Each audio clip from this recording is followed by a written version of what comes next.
자, 이번 시간 여러분들과 회전운동을 선운동과 비교를 해서 한번 이해를 해볼 거예요. 여러분들이 회전운동을 이해를 할 때 선운동과 비교를 해서 생각을 해보면은 이야기가 한결 쉬워지고 그리고 개념도 명료하게 이해를 할 수가 있어요. 자, 그러면 먼저 여러분들은 선운동에 대해서 배웠던 중요한 개념들에 대해서 여러분들이 한번 지금부터 머릿속으로 한번 정리들을 한번 해보세요. 선운동에서 어떤 것들이 있었어요? 생각나요? 네, 물론 제일 중요한 게 우리는 지금 물체의 운동을 기술하고 있는 과정이기 때문에 물체의 운동을 기술하기 위해서는 뉴턴의 법칙이라고 하는 걸 사용을 해야 돼요. 그래서 여러분들은 첫 번째 뉴턴의 법칙을 배웠었고, 그리고 그 뒤에 또 하나 어떤 걸 배웠어요? 그렇죠? 또 하나 어떤 걸 배웠냐면 우리는 에너지 보존 법칙을 이용해서 물체의 운동을 기술하는 방법을 배웠어요. 그리고 또 하나 어떤 게 있었어요? 그렇죠? 대표적으로 운동량 보존 법칙이 있었어요. 그런데 실제적으로 보게 되면은 여러분들이 지금 배웠던 여기서 배운 모든 개념들이 선운동에서 회전운동 쪽으로 다 대응이 된다라고 하는 거를 조금 이따 보면 알게 될 거예요. 자, 그러면 먼저 선운동과 회전운동에 대한 개념을 명료하게 이렇게 한번 짚고 넘어가죠. 선운동이라고 하는 거는 어떻게 이해를 하면 쉽냐면, 제가 실험실에 있는 이 원반을 가지고 항상 설명을 하는데, 선운동이라고 하는 거는 어떻게 되는 거냐면 힘을 가했을 때 모든 이 안에 있는 입자가 같은 방향으로 움직이는 거를 우리가 선운동이라고 하는 거예요. 그러면 회전운동은 어떻게 돼요? 회전운동은 지금 뭐를 찾고 있냐면, 제가 여기다 볼펜을 하나 갖다 놨거든요. 고정된 회전축을 만들려고. 여기 있네. 자, 그러면 회전운동이라고 하는 거를, 여기 이게 볼펜이에요. 볼펜을 회전축이라고 했을 때, 대신 고정된 회전축이에요. 고정된 회전축이라고 했을 때 여기를 잡고서 제가 이렇게 돌리게 되면은 다음과 같이 모든 입자들은 이 고정된 회전축을 중심으로 해서 전체가 다 회전을 하고 있다라고 하는 걸 여러분들은 알게 될 거예요. 자, 그러면 다시 한 번만 정리할까요? 선운동이라고 하는 거는 힘을 가했을 때 이 안에 있는 모든 입자들이 같은 방향으로 움직이는 거예요. 하지만 회전운동이라고 하는 거는 고정된 회전축을 중심으로 다음과 같이 지금처럼 이렇게 입자가 회전운동을 하고 있는 상태를 말하는 거예요. 자, 그러면 여기까지 텔레비전 여러분들은 선운동, 다시 말해서 병진운동과 회전운동을 구별을 할 수가 있죠. 자, 그러면 이제 여기에 대해서 한번 본격적으로 무엇을 배웠나, 그리고 또 하나 회전운동에 어떻게 적용되나 하는 거에 대해서 지금부터 한번 다뤄보죠. 자, 그러면 일단은 어떻게 할 거냐면, 저는 이쪽으로 이렇게 넘어와서 여기에다가 회전운동이라고 순서를 선운동 쪽을 먼저 배웠으니까 선운동을 먼저 할게요. 여기를 이렇게 지우고 선운동이라고 이렇게 쓰고, 그리고 이쪽을 먼저 선운동이라고 하는 게 여러분들이 또 하나 한자로 말할 때는 병진운동이라고 하는 거예요. 리너리 모션. 자, 그리고 이쪽에 빨간 색깔로 회전운동이라고 쓸게요. 자, 그러면 이쪽에다가는 이렇게 회전운동이라고 쓰고, 우리가 이 두 개가 어떤 대응 관계를 가지고 있나 하는 거를 먼저 알아보고, 그리고 필요한 부분에 대해서 한번 증명을 할 수 있는 대로 이렇게 진행을 할 거예요. 먼저 일단 대응 관계를 알아볼 거예요. 그리고 그 뒤에 증명을 해볼 거예요. 자, 그러면 여러분들은 여기까지 잘 이해를 했을 거라고 생각을 하고, 먼저 선운동에서 우리는 제일 중요했던 게 뭐였었어요? 선운동이라고 하는 거는 좀 전에 말했듯이 여기에 어떤 사고실험 모델이라고 이렇게 한다라고 한다면, 이 사고실험 모델은 어떤 형태가 될 수밖에 없냐면, 이쪽에 어떤 이렇게 면이 있어요. 면이 있다라고 보고, 물체가 여기 초기 위치에 있다라고 보고 물체를 힘을 가해서 밀었어요. 그러면 이 물체는 틀림없이 이쪽으로 이렇게 나중 위치 쪽으로 이동을 하게 될 거예요. 우리가 이게 선운동의 대표적인 사고실험 모델이었었어요. 자, 그렇죠? 그래서 우리는 처음에 뭐를 정했어요? 포지션이라고 하는 위치를 정했죠. 위치를 정하고 그 뒤에 뭘 정했어요? 변위를 정했어요. 그럼 저는 이제 변위부터 설명을 할게요. 그래서 이쪽에서 제일 먼저 다뤘던 건 어떤 게 있냐면, 우리는 디스플레이먼트라고 하는 변위에 대해서 생각을 해봤어요. 변위라고 하는 거는 어떻게 기호를 썼어요? 지금 이거를 X축 운동이라고 이렇게 본다라고 하면은, 이거는 X의 나중 위치에서, 그렇죠? X의 초기 위치를 빼주고, 그리고 우리는 삼각형이라고 하는 델타라고 하는 기호를 썼어요. 여기에다가 삼각형이라고 하는 기호를 쓰고 지금 X축으로만 움직인다라고 본다면, 여기에 X로 이렇게 써주면 이게 변위의 정의가 됐었어요. 자, 그러면 이쪽으로 이렇게 넘어와서 회전운동은 우리가 어떤 사고실험 모델을 생각을 해보면 쉬울까요? 조금 아까 보여줬듯이 다음과 같이 이렇게 원반이 돌아가는 모델을 생각을 하면 쉽겠죠? 그래서 우리는 그 모델을 여기다 그릴 거예요. 그러면 일단은 여기도 이렇게 사고실험 모델이라고 이렇게 적고, 그리고 지금 방금 전에 보여줬던 것처럼 여기가 이렇게 기준점이 있어야 되니까 좌표를 써 그리고, 이쪽에 어떤 원반 같은 게 있다라고 봐요. 그리고 지금은 이해하기 쉽게 어떤 입자가 제일 끝단으로 할게요. 입자가 여기에 있다가 이쪽으로 이렇게 이동해 갔다라고 볼게요. 그랬을 때 우리는 어떻게 할 수가 있냐면 여기를 이렇게 나눌 수가 있어요. 여기를 처음에 이 입자가 가지고 있던 각도가 있을 거잖아요. 물론 그 각도라고 하는 거는 X축을 중심으로 이루는 각도예요. 그거를 우리는 여기를 X의 축의 위치라고 이렇게 하고, 그리고 만약에 물체가 시간이 경과해서 이만큼 이동해 갔어요.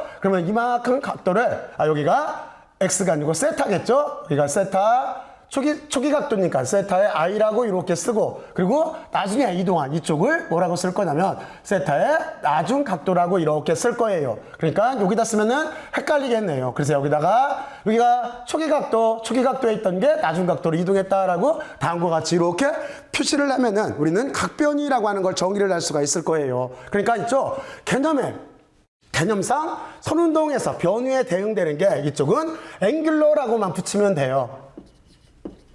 앵귤러, 그러니까 지금은 앵귤러 디스플레이먼트가 되는 거예요. 각 변위가 되는 거예요. 우리말로는. 그래서 이쪽에다가 각 변위라고 이렇게 쓸게요. 그러니까 각 변위는 어떤 식으로 정의가 될 수가 있냐면 이 정의를 따와서 쓰게 되면은 여기는 세타의 나중 각도에서 세타의 초기 각도를 이렇게 빼준 형태가 될 테고, 그리고 지금 여기는 델타라고 하는 기호를 쓰고 여기다가 세타라고 이렇게 쓰면 될 거예요. 그렇죠? 여기까지 이해가 갔죠? 자, 그럼 여러분들은 직관적으로 느낄 거예요.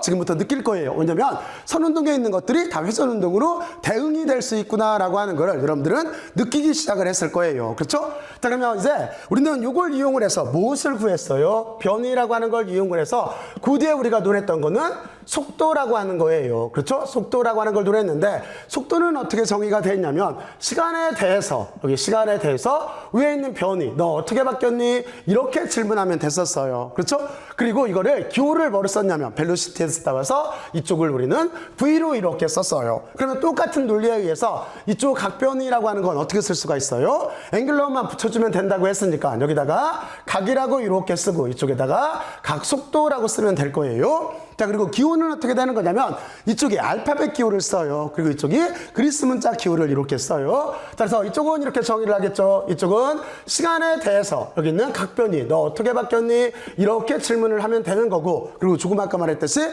이쪽은 기호를 어떤 걸 쓰는 거냐면 오메가를 써요. 오메가. 여기다가 오메가로 이렇게 쓰면 돼요. W라고 읽으면 안 돼요. 오메가예요. 오메가가 각속도라고 하는 거에 이렇게 정의가 되는 거예요. 자, 그러면 다시 이쪽으로 이렇게 넘어와서 우리는 속도를 정의를 한 다음에 무엇을 정의를 했어요? 그쵸? 속도를 정의를 한 다음에 이 정의를 이용해서 가속도라고 하는 걸 정의를 했어요. 가속도라고 하는 거는 어떤 식으로 표현됐어요?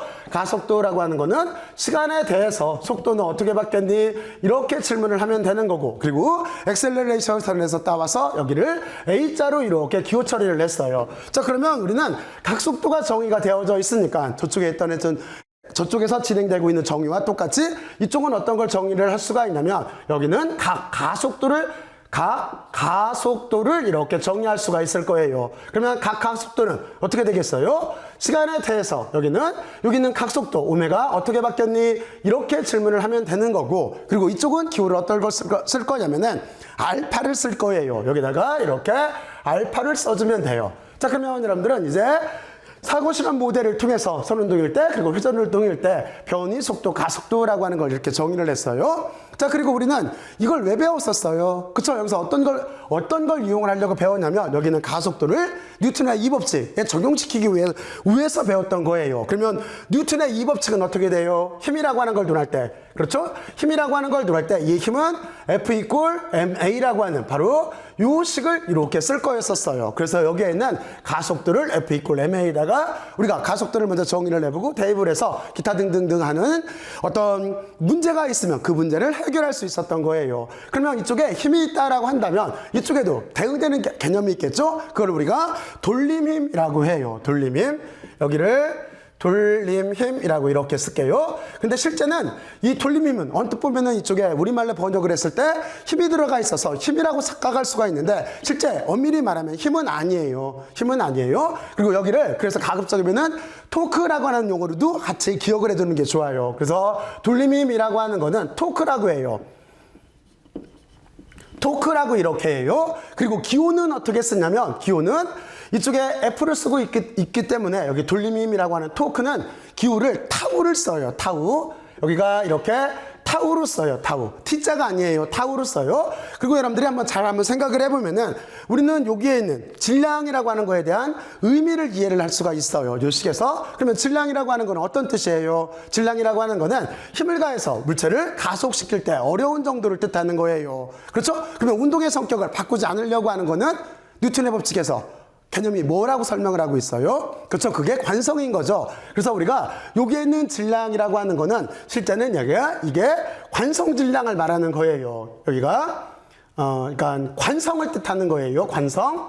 그리고 여기는 우리가 사실은 이 질량이라고 하는 게 관성을 뜻하는 거예요. 그러니까 말해주고 싶은 건 뭐냐면 여기는 힘을 가했을 때 움직이기 어려운 정도를 뜻하는 거예요. 여기 질량이라고 하는 이 개념 자체가.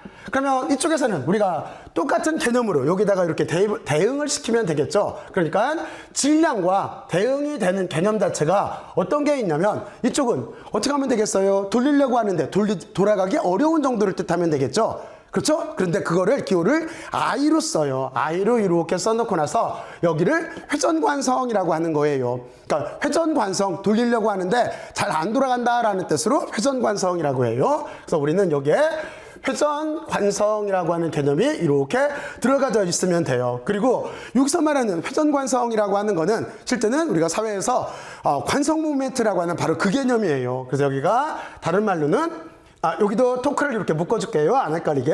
여기가 관성 모멘트라고 하는 개념이에요. 자, 그러면 여러분들은 여기까지 이렇게 잘 이해를 했을 거예요. 그리고 이쪽에 뭐가 있어요? 이쪽에 여기서 보게 되면은 가속도가 있죠. 가속도가 있으니까 우리가 회전운동으로 바꿀 때는 가속도에 대응되는 개념이 알파라고 그랬었나요? 각가속도가. 그래서 여러분들은 여기에다가 알파를 이렇게 붙여주면 돼요. 알파를 붙여주게 되면은 다음과 같이 뉴턴의 이 법칙이 회전운동에 적용된 확대된 뉴턴의 이 법칙으로 이렇게 바뀌게 되어져 있어요. 그러니까 선운동에서 우리는 F 이퀄 MA를 통해서 물체의 운동을 기술할 수가 있다라고 한다면 이쪽 회전운동으로 오게 되면은 토크 타우는 I 알파라고 하는 식이 똑같은 역할을 하기 때문에 물체의 운동을 바로 여기 있는 요 개념을 이용을 해서 우리는 물체의 운동을 기술할 수가 있는 거예요. 자, 그러면 여러분들은 여기까지 잘 이해를 했을 거예요. 자, 그리고 여기에서 이제 한 가지만 알아보죠. 한 가지만. 일단 여러분들은 대응되는 개념을 이해를 하기 위해서 우리는 이렇게 해놓고 나서 이 사이에 실제는 F 이퀄 MA라고 하는 뉴턴의 이 법칙을 배워서 물체의 운동을 기술하기 전에 위에 있는 이 식만을 가지고 운동학적 방정식만을 만들어서 그러니까 다시 말해서 힘이 표현되지 않은 방정식이 있었어요. 등가속도 운동일 때 바로 그것도 똑같이 이쪽에 대응된다라고 하는 걸 보여주기 위해서 잠깐만 이 아래쪽으로 설명을 할게요. 자, 그래서 이쪽에다가 잠깐 우리가 이렇게 참고로 다시 또 하나를 알아보게 되면은 우리는 어떻게 돼 있었냐면 등가속도 운동일 때 이쪽이 등가속도 운동일 때 어떤 식들이 있었었냐면 운동학 방정식이라고 하는 거. 그러니까 여기는 이런 식들이 있었었죠. 여러분들이 잘 생각을 해보면은 여기가 속도의 물론 여기 이제 증명 같은 것들은 이쪽은 전에 다 했으니까 여러분들 그쪽을 좀 이렇게 참고들을 해요. 저는 그냥 식을 직접 쓰고 대응 관계를 알려줄게요. 이쪽에서 나중 속도라고 하는 건 우리가 어떻게 구했냐면은 초기 속도라고 하는 거에다가 플러스 여기가 AT의 꼴로 가지고 있다라고 하는 걸 알 거예요. 그죠? 이거 어떻게 증명했었냐면 평균 가속도라고 하는 걸 이용을 해서 다음과 같은 요 식을 유도를 이렇게 했었어요.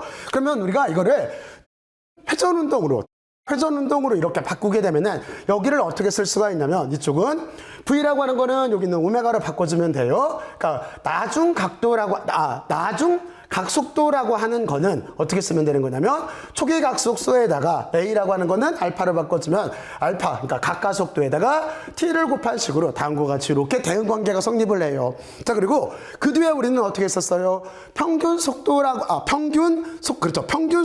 하는 걸 이용을 해서 나중 위치를 구할 수 있는 식을 유도를 했었어요. 그래서 나중 위치라고 하는 거는 초기 위치를 이렇게 알고 있고 그리고 이쪽에 초기 속도에다가 시간을 곱한 거 플러스 여기는 2분의 1 AT의 제곱꼴로 표현이 된다라고 하는 걸 여러분들은 유도를 했었어요. 자, 그러면 이 식도 마찬가지예요. 이걸 바꾸면 어떻게 하는 거냐면 X라고 하는 거는 지금 보면은 저거는 이쪽 선운동일 때 위치를 뜻하는 거죠. 그렇죠? 개념 자체는. 그러니까 이쪽은 각도겠죠. 그러니까 여기는 나중 각도라고 하는 거는 여기는 초기 각도에다가 여기 시간을 초기 각도에다가 잠깐 여기만 잠깐 지울게요. 초기 각도에다가 유식으로 바꿔야 되니까 플러스 한 다음에 여기 V만 오메가로 이렇게 바꿔주고 초기 각속도를 바꿔주고 시간을 이렇게 곱하고 그리고 2분의 1 가속도는 알파를 바꾸면 되는 거니까 알파 t의 제곱으로 다음과 같이 이렇게 표현이 될 거예요. 자, 그리고 그 뒤에 어떤 걸 알았었어요? 그 뒤에 요식을 이용을 해서 또 하나 방정식이 나왔었죠. 그래서 그거는 나중 속도의 제곱 빼기 여기는 이렇게 나중 위치의 제곱이라고 하는 거는 그죠? 이거는 어떻게 됐었어요? 2에 여기가 A의 델타 X축으로 움직인다고 볼게요. X라고 하는 식으로 이렇게 나왔었어요. 자, 그러면 이 식도 마찬가지겠죠? 여기도 우리가 회전운동 쪽으로 이렇게 바꾸게 되면은 여기는 어떻게 되는 거냐면 세타 자꾸 위에 걸 보고 쓰는 위에 거하고 이렇게 헷갈려서 쓰게 되네요. 지금 요식을 보고 써야 되는 거죠. 여기는 오메가의 나중 속도의 제곱이라고 하는 거는 마이너스가 붙고 여기는 잠깐만 다시 한 번만 쓸게요.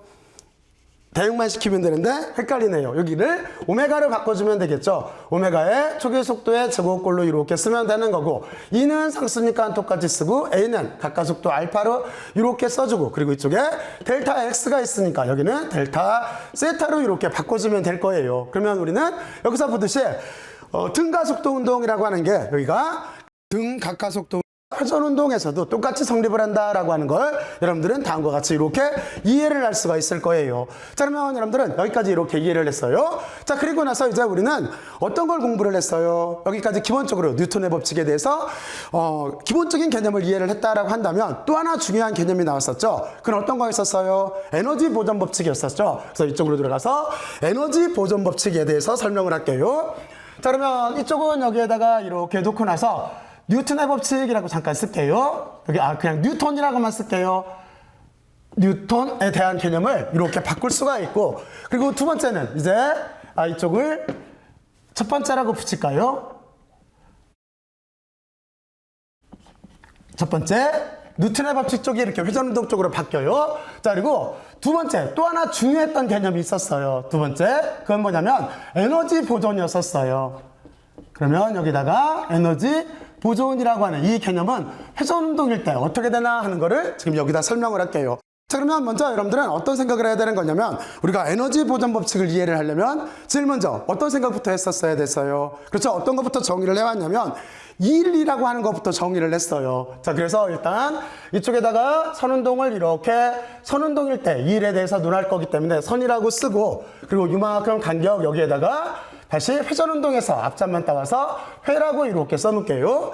그래서 선운동일 때 우리는 다시 한번 얘기하지만 에너지 보존 법칙을 다루기 위해서 일이라고 하는 개념을 다뤘어요. 여기에 일이라고 하는 개념을 다뤘어요.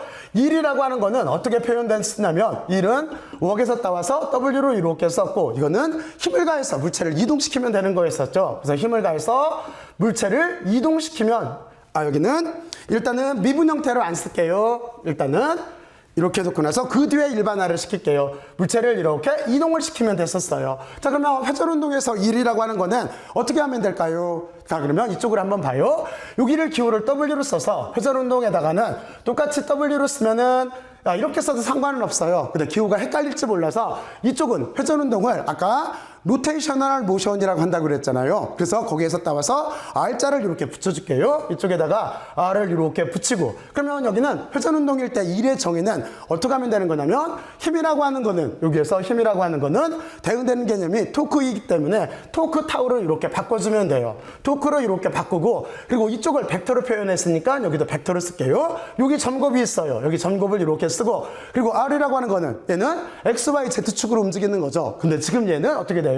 세타를 가지고 회전하는 중인 거잖아요. 그러니까 여기에 대응되는 개념은 세타가 이렇게 될 거예요. 자, 그리고 세타라고 하는 각도가 벡터일까요? 아닐까요? 이거는 벡터예요. 여러분들 여기가 벡터라는 걸 알아둬야 돼요. 그리고 여기에 방향을 조심을 해야 돼요. 그래서 여기에 참고로 여러분들이 하나 방향에 대해서 고려를 해둬야 돼요. 돌아가는 운동에서 그래서 좌표를 이렇게 잡는다라고 하면은 어떤 식으로 되어져 있냐면 우리가 다음과 같이 이렇게 반시계 방향으로 돌아가는 쪽, 이쪽이 플러스로 잡혀 있어요. 다시 말해서 카운터 클락 와이즈라고 해요. 반시계 방향. 반시계 방향으로 돌아가는 쪽이 플러스 값이에요. 그리고 시계 방향 쪽으로 돌아가는, 여기다가 어디쯤에다 그릴까요?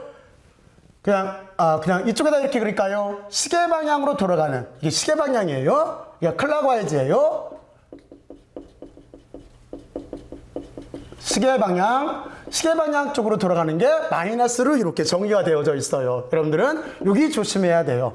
그리고 여기도 저쪽하고 똑같이 이렇게 그냥 좌표로 그려줄게요. 이해갔죠? 다시 한번 반시계 방향으로 돌아가는 쪽이 플러스예요. 그리고 시계 방향 쪽으로 돌아가는 쪽이 마이너스로 정의가 되어져 있어요. 그러니까 각도는 시계 방향으로 돌아갈 수도 있고 반시계 방향으로 돌아갈 수도 있기 때문에 벡터예요. 벡터. 그러면 여러분들은 여기까지 잘 이해를 했을 거라고 생각을 하고, 자 이제 이걸 일반화시키면 이런 식으로 써졌죠. 어떻게 했냐면 거리를 잘게 잘라서 미소 길이 벡터로 만들고 점곱을 곱하고 여기에 힘을 몽땅 곱해서 우리는 여기를 인테그랄을 해주게 되면은 1에 대한 일반적인 정의가 됐어요.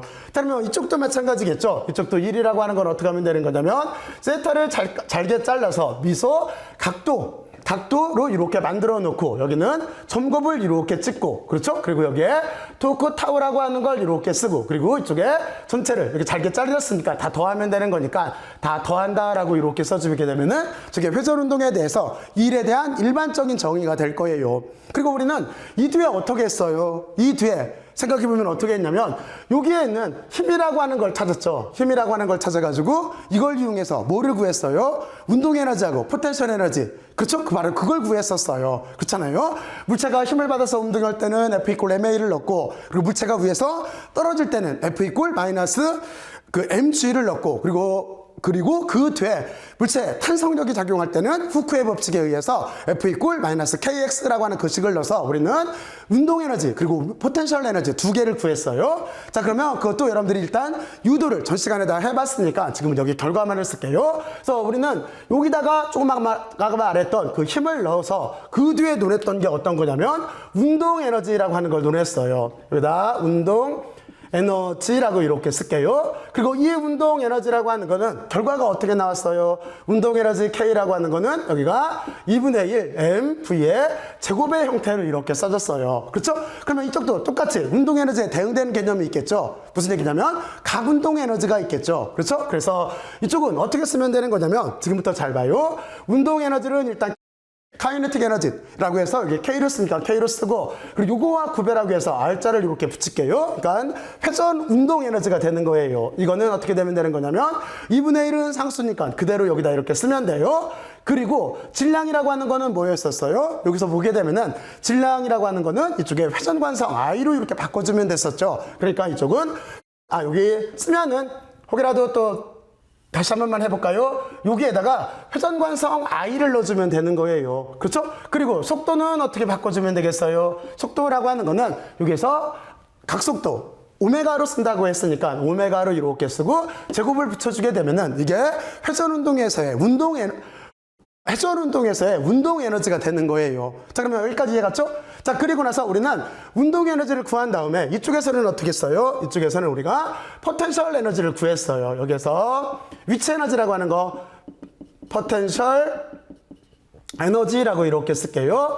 에너지라고 하는 걸 이렇게 이쪽에서 구했어요. 그렇죠? 그리고 이 포텐셜 에너지라고 하는 거는 두 개가 있었어요. 차고가 떨어지는 경우, 그런 경우에는 어떻게 기호를 처리를 했냐면 이렇게 놓고 G자를 붙였죠. 그래비테이셔널이라고 해서. 그리고 여기는 어떤 결과가 나왔냐면은 mgy라고 하는 이 결과가 이렇게 나왔어요. 그리고 스프링같이 탄성력이 있을 때는 어떻게 했냐면 여기다가 U자를 이렇게, U라고 하는 기호는 포텐셜 에너지를 대표하는 기호예요. 그리고 여기다가 스프링이기 때문에 S자를 이렇게 붙일게요. 이건 어떤 형태였냐면 2분의 1 KX의 제곱의 형태로 우리는 다음과 같이 이렇게 두 개의 포텐셜 에너지를 구할 수가 있었어요. 자, 그러면 이쪽 회전운동으로 넘어와서 이쪽 회전운동의 포텐셜 에너지라고 하는 거는 어떤 형태로 표현이 될까요? 어떤 형태로? 한번 직관적으로 직관적으로 생각을 해보면은 처음에 떠오르는 거는 여기를 I로 이렇게 바꿔주고 여기가 G가 있으니까 중력가속도를 써주고 여기가 Y니까 Y로 써줘야지 이렇게 생각이 나요. 근데 여러분들 이렇게 쓰면 안 돼요. 이렇게 쓰면 안 돼요. 왜 그러냐면 지금 같은 경우에 우리가 회전운동을 논할 때는 고정된 회전축의 물체가 있기 때문에 포텐셜 에너지라고 하는 건 없는 거예요. 그러니까 쉽게 말해서 여기는 이렇게 썼으면 안 되고 0이에요. 0 없어요. 여기가 없음이라고 이렇게 쓸게요. 없음이라고 쓰면 왜 그러냐면 물체가 이쪽에서 포텐셜 에너지를 가지려면은 위치가 위쪽에서 아래쪽으로 떨어져야 돼요. 그렇죠? 여기서 떨어져야 포텐셜 에너지를 갖는데 조금 아까 여러분들한테 이 설명을 이렇게 해 들어갈 때 회전운동에 대해서 먼저 이게 회전운동이에요 라고 했을 때 제가 볼펜에 고정된 회전축이라고 했어요. 그러니까 고정된 회전축이기 때문에 얘는 여기에서 회전운동만 하지 이게 회전운동을 하면서 아래쪽으로 떨어지지 않는 경우인 거예요. 그래서 이게 고정되어 있기 때문에 포텐셜 에너지는 존재할 수가 없는 거죠. 그렇지? 바로 그래서 여기가 포텐셜 에너지는 여러분들이 없음으로 이렇게 써놔야 돼요. 자, 그러면 여기는 없는 거예요. 자, 그리고 나서 우리는 여기까지 이렇게 이해를 했어요. 그리고 이걸 어디다 적용시켰어요? 그렇죠? 이거를 어떻게 했냐면 여기까지 구한 다음에 우리는 이거를 일단 여기서 이제 그 역학적 에너지 보존 법칙으로 적용을 시켰죠. 그래서 여기가 이제 역학적 에너지 보존을 잠깐 쓸게요. 역학적 에너지 보존에 대해서 이렇게 공부를 했었어요. 자, 그러면 여기를 우리가 이렇게 쓰고 나서 그러면 식은 어떤 식으로 전개를 시키면 될까요? 식은 물론 이쪽에 있는 선운동 쪽으로 쓰게 되면 이렇게 되겠죠? 물체가 만약에 힘을 받아서 움직이게 되면은 틀림없이 2분의 1 mv의 제곱이라고 하는 운동 에너지가 있을 거예요. 그리고 만약에 움직이는 물체 자체가 어떤 높이차가 나요? 그럼 뭐가 있겠어요? 중력에 의한 포텐셜 에너지가 있겠죠? 그러니까 여기에다가 mgy라고 하는 요 값을 이렇게 첨가를 해줬어야 됐을 거예요. 그리고 움직이는 과정에서 어떤 용수철, 탄성력에 관여를 하고 있어요. 그럼 어떻게 하면 되겠어요? 그러면 여기에는 탄성에 의한 위치 에너지가 있겠죠? 그러니까 여기는 2분의 1 kx의 제곱의 형태가 이렇게 되어져 있고 그리고 이 에너지 자체는 구리계 내에서 보존돼야 되기 때문에 여기는 그냥 여기 일정이라고만 쓸게요. 일정하다고 보존된다고 바로 그 이렇게 쓰게 되면은 이게 역학적 에너지 보존 법칙에 대한 기본적인 이렇게 식이 될 거예요. 물론 에너지라고 하는 거는 다시 말하지만 에너지라고 하는 거는 여기다 쓰게 되면은 등호를 중심으로 지금 같은 경우에 에너지는 초기치와 에너지의 나중치는 서로 이렇게 보존이 되게 되어져 있어요. 이게 보존이 된다라고 하는 뜻인 거예요. 자, 그러면 여러분들은 이렇게 돼 있어요. 그런데 그러면 이제 회전운동에 관여를 하게 되면 어떻게 될까요? 그렇죠. 회전운동에 관여가 되면은 여러분들은 이 식에다가 하나의 값을 더 넣어줘야 돼요. 이쪽에는 중력에 의한 또는 용수철에 의한 포텐셜은 없지만 회전운동에 대한 운동 에너지 값은 가지고 있어요. 이 값은. 그래서 여기에다가 요만큼 값에다가 얘를 첨가를 해줘야 되는 거예요. 그러니까 만약에 회전운동까지 겸하고 있다라고 한다면 여러분들은 플러스 2분의 1 I 오메가의 제곱이라고 하는 값을 더 더해서 계산을 해주면은 우리는 그 물체의 운동을 이렇게 정확하게 기술할 수가 있게 되는 거예요. 여기 이해 갔죠? 다시 말할게요. 지금 파란 색깔로 쓴데 여기는 뭐냐면은 선운동일 때 역학적 에너지 보존이에요. 자, 그리고 만약에 회전운동에 관여를 하고 있다라고 한다면 운동 에너지 하나가 더 추가가 되는 거예요. 여러분들은 여기까지 이렇게 잘 이해를 했을 거라고 생각을 하고 그리고 여기는 왜 썼었냐면 운동 에너지 보존을 설명하기 위해서 잠깐 이렇게 썼었어요. 운동 에너지라고 하는 거는 초기치하고 나중치가 이렇게 보존이 되게 되어져 있어요. 자, 그러면 여러분들은 여기까지 이렇게 잘 이해를 했을 거라고 생각을 하고 그런데 여기에서 이제 한 가지만 더 짚고 넘어가죠. 우리는 다음과 같이 역학적 에너지 보존이라고 하는 개념에 대해서는 이해를 했는데 실제 에너지 보존 법칙이라고 하는 거는 여러분들한테 전 시간에 설명을 한 대로 에너지를 저장할 수 있는 방법 3가지 그리고 에너지를 전달할 수 있는 방법 6가지로 구성이 되어져 있어요. 자, 그래서 이 개념을 그 개념으로 지금 말한 이 개념으로 확대를 시킬게요. 자, 그러면 여기에다가 우리가 에너지 보존이라고 이렇게 쓰고 보존이라고 이렇게 쓰고 그리고 이쪽은 어떻게 할 거냐면 에너지를 저장할 수 있는 방법 어떤 색깔로 쓰야 구별이 갈까요? 그냥 빨간 색깔로 쓸게요. 여기는 그냥 저장이라고만 쓸게요. 저장할 수 있는 방법 3가지 세 가지가 이렇게 있고, 그리고 에너지를 전달할 수 있는 방법이 있어요. 에너지를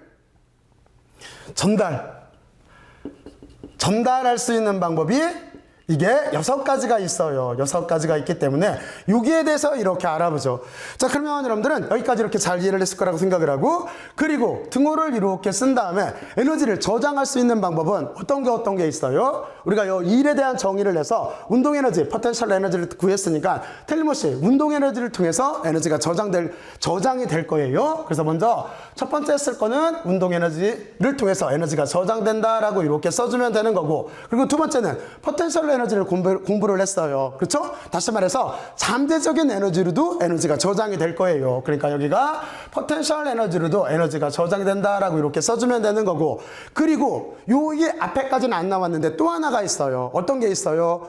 어떤 게 있냐면 여러분들이 이렇게 손을 한번 비벼봐요. 그럼 열이 나요. 그치? 열이 나는데 손을 비볐을 때 무엇 때문에 열이 날까요? 마찰이라고 하는 거죠. 그렇죠? 그래서 내부 에너지라고 하는 마찰을 고려를 해줘야 돼요. 그래서 여기에다가 이렇게 델타를 쓰고, 그리고 내부 에너지는 에너지자에서 E자를 쓰고, 요게 인터널에서 내부에서 INT를 이렇게 써줘요. 이렇게 써줘서 이게 에너지를 저장할 수 있는 방법 3가지인 거예요. 다시 한번 얘기할게요. 운동 에너지, 포텐셜 에너지, 그리고 또 하나 내부 에너지를 통해서 에너지가 저장될 수가 있는 거예요. 그리고 이 내부 에너지라고 하는 게 비보존력을 고려를 해준 거예요. 여기가 비보존력이라고 이렇게 쓸게요. 비보존력이라고 이렇게 쓰고, 비보존력의 대표적인 거는 마찰이에요. 마찰. 그리고 이쪽은 보존력이 되겠죠. 이쪽은 보존력이 이렇게 있는데, 보존력의 대표적인 거는 중력하고 여기에는 탄성이에요. 탄성. 여기 중력이 됐던 또는 용수철 같은 거에 탄성력이 됐던 탄성력이라고 쓸게요. 이런 것들은 보존력인 거예요. 그리고 이쪽은 마찰이라고 하는 거는 비보존력이 되는 거예요. 그리고 두 개를 구별할 수 있는 가장 대표적인 건 뭐냐면 경로의존성인 거예요. 경로의존성. 그러니까 경로에 무관하면은 보존력인 거고, 경로에 의존하면은 여기는 비보존력이 되는 거예요. 그러면 그것도 여기다 써줄까요? 이걸 구별할 수 있는 이거는 여기다 말을 그냥 단순하게 쓸게요. 구분할 수 있는 방법은 그냥 구분이라고만 쓸게요. 구분할 수 있는 방법은 경로의존성이에요. 경로의존성. 다시 한번, 경로에 무관하면은 중력이나 탄성력 같은 거는 경로에 무관한 거잖아요. 그렇죠? 물체가 떨어졌을 때 포텐셜 에너지는 만약에 요점이라고 한다면 얘를 그대로 올려서 떨어지는 거나 이걸 옆으로 이렇게 돌려서 떨어지는 거나 똑같잖아요. 그렇죠? 근데 마찰이라고 하는 건 어떻게 돼요? 경로가 많이 움직이면 많이 움직일수록, 만약에 여기에 있는 요점부터 요점까지라고 하지만 여기를 많이 왔다 갔다 하게 되면은 손바닥은 더 뜨거워지죠. 그러니까 여기는 경로가 의존하게 돼 있는 거예요. 이런 식으로 생각해 두면 쉬워요. 자, 그러면 이렇게 해놓고, 그리고 이제 에너지를 전달할 수 있는 방법에 대해서 설명을 할게요. 에너지를 전달할 수 있는 방법은 대표적인 거는 여기에 있는 일이에요. 일이라고 하는 걸 통해서 에너지를 이렇게 전달할 수가 있고, 그리고 여러분들은 이 일의 개념을 이해를 하고, 우리가 이제 수업을 뒤쪽으로 이렇게 넘어가면은 거기에서 연력학이라고 하는 열적 현상들이 나와요. 그 연루도 에너지를 전달할 수가 있어요. 그래서 그 열이라고 하는 거를, 여기는 일이라고 하는 개념이에요. 그리고 여기에 열로도 에너지를 전달할 수가 있는데, 이 열이라고 하는 거는 기호를 Q로 이렇게 써요. Q로. 그리고 요게 하나만 써줄게요. 얘는 내부 에너지예요. 내부 에너지. 여기는 운동 에너지. 그리고 여기는 위치 에너지라고 하는 거, 포텐셜 에너지.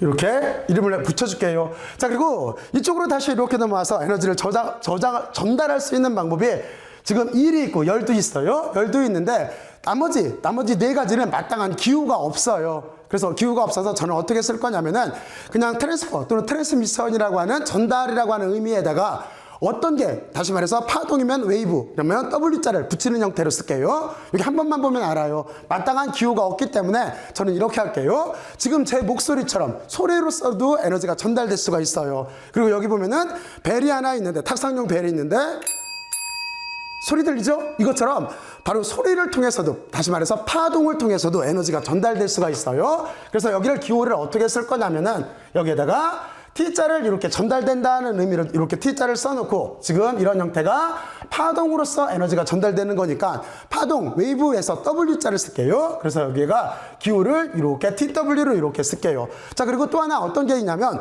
물질의 전송 같은 것들도 있어요. 물질을 이동시킬 수도 있는 거예요. 그렇잖아요? 그러니까 여러분들은 이제 어떤 식으로 생각을 하면 되는 거냐면 A라고 하는 여기에 물탱크가 있어요. 그리고 B라고 하는 여기에 수조가 있어요. 이 물탱크에서 B 쪽으로 물을 이동시킬 수도 있는 거잖아요. 그렇죠? 바로 이렇게 물질의 전송이 있어요. 그래서 여기다 물질 전송이라고 이런 식으로 이렇게 개념을 요약해서 쓴 다음에 여기는 T자를 이렇게 붙여놓고 물질에서 여기다 M자를 이렇게 붙여줄게요. 자, 그리고 또 하나 어떤 게 있을 수가 있냐면 여러분들은 전기 송전이라고 하는 게 있어요. 그죠? 전기라고 하는 것도 전선을 통해서 이동해 가요. 그래서 여기가 전기 송전이라고 하는 개념이 이렇게 있고, 이렇게 써놓고 나서 T자에다가 E자를 일렉트릭 해가지고 일렉트리컬에서 E자를 붙이는 개념으로 이렇게 쓸게요. 자, 그리고 뒤쪽으로 이렇게 넘어와서 또 하나 어떤 게 있냐면 전자기파 복사 현상이 있어요. 이건 어떤 거냐면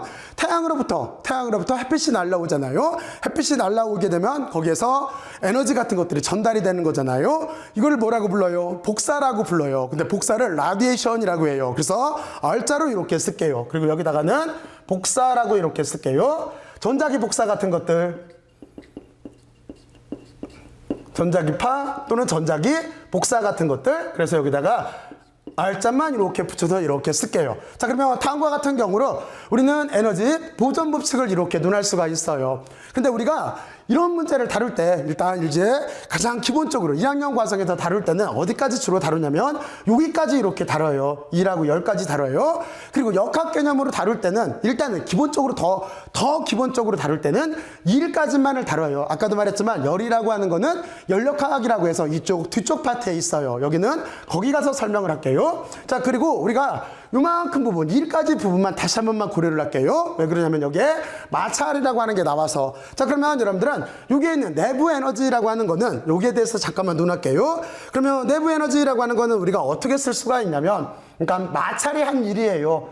여기에 내부 에너지라고 하는 거는 우리는 어떤 형태로 쓸 수가 있냐면 얘 자체가 실제적으로는 어떤 거냐면 마찰이 한 일이에요. 그렇기 때문에 여기다가 F자를 이렇게 붙일게요. 그러면 이건 어떻게 되겠어요? 마찰력이라고 하는 거는 스몰 F로 기호를 썼죠. 그리고 2이기 때문에 이동해야 돼요. 그렇잖아요. 그래서 여기는 어떤 개념으로 쓸 수가 있냐면 여기는 마찰력에다가 이동한 거리를 이렇게 곱한 값으로 쓸 수가 있어요. 여러분들은 먼저 여기를 하나 이렇게 참고로 알아놔야 돼요. 그리고 만약에 이 식을 여기다 대입해서 정리를 하게 되면은 어떻게 쓸 수가 있냐면 여기다 넣을게요. 그리고 순서를 잠깐 바꿔 쓸게요. 여기다 넣은 다음에 이 식을 이쪽으로 옮길게요. 그리고 여기 운동 에너지만 쓸게요. 그러면 여기에서 하나 어떤 식으로 식을 정리를 할 수가 있냐면 여기 1이라고 하는 거는 그러면 어떻게 되겠어요?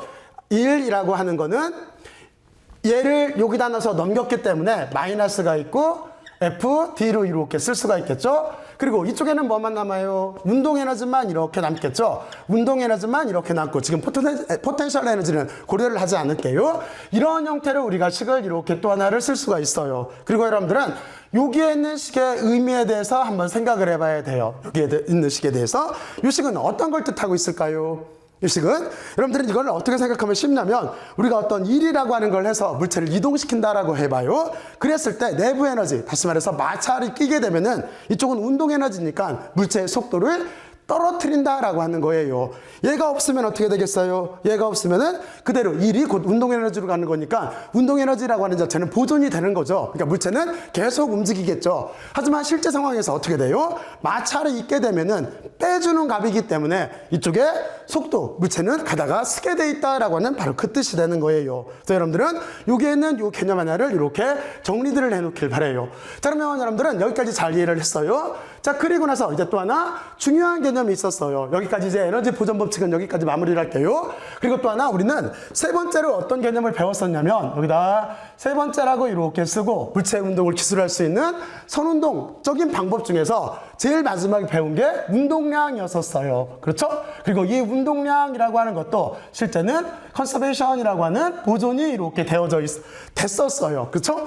자, 그러면 먼저 이쪽은 어떻게 논의할 수가 있냐면 이쪽은 이제 여기다 운동량이라고 이렇게 쓸까요? 운동량이라고 하는 거는 어떤 식으로 정의가 돼 있었냐면 물론 지금 이쪽 파란 색깔로 쓰는 거는 다 선운동이에요. 선운동. 빨간 색깔로 쓰는 거는 회전운동인 거고 그리고 회전운동은 여기에는 앵귤러라고 하는 각이라고 하는 말만 붙여주면 돼요. 선운동에다 각이라는 용어만 변이 그러면 각변이 속도 그러면 각속도 이런 식으로 그것만 붙여주면 돼요. 자, 그래서 이쪽에 운동량이 있다라고 한다면 이쪽은 각운동량이라고 하는 게 있겠죠. 여기는 각운동량이라고 이렇게 쓸게요. 그러면 여기는 어떻게 정의를 할 수가 있냐면 먼저 운동량이라고 하는 거의 정의는 우리가 어떤 식으로 썼었냐면 여기는 그냥 이 정도로 쓸까요? 운동량이라고 하는 거는 P라고 이렇게 썼고 얘는 MV꼴로 이렇게 썼어요. 그렇죠?